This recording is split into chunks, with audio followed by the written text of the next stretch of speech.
আজকে দুপুরে বানিয়েছিলাম চিকেন স্টুয়ের রেসিপি বা সবজি চিকেনও বলতে পারো। তবে চলো তোমাদের সাথে রেসিপিটা শেয়ার করে নিই। প্রথমে কড়ার মধ্যে বাটার আর সাদা তেল গরম করে রসুন কুচি আর আদা কুচি দিয়ে ভালো করে ভেজে নেব।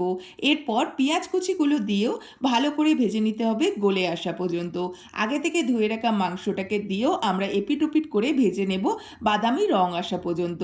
চিকেনে যখন রং চলে আসবে তখন আমরা আগে থেকে কেটে রাখা সবজি যেমন পেঁপে, গাজর, আলু এই সমস্তটা দিয়ে আবারও ভালোভাবে নাড়িয়ে চাড়িয়ে দেবো। তোমাদের যার কাছে যেমন সবজি থাকবে তেমনই দিতে পারো।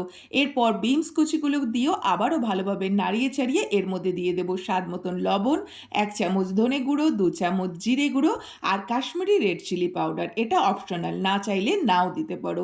এরপর ভালোভাবে মিশিয়ে নিয়ে 10 মিনিটের জন্য ঢাকা চাপা দিয়ে দেবো। 10 মিনিট পর ঢাকা খুলে সবজি আর মাংস যখন গলে আসবে তখন ওপর থেকে যে যতটা পরিমাণে ঝোল খাবে জল দিয়ে প্রেসার কুকারে দিয়ে দেব 2টো সিটি দেওয়ার জন্য।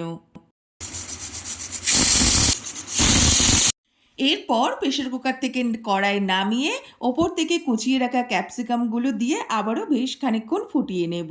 তারপর গোলমরিচ গুঁড়ো ওপর থেকে ছড়িয়ে একটা ছোট্ট বাটারের কিউব দিয়ে ঢাকা চাপা দিয়ে রাখবো। তারপর গরম গরম সার্ভ করে দেবো। বেশ ভালো হয় খেতে, ট্রাই করো কিন্তু।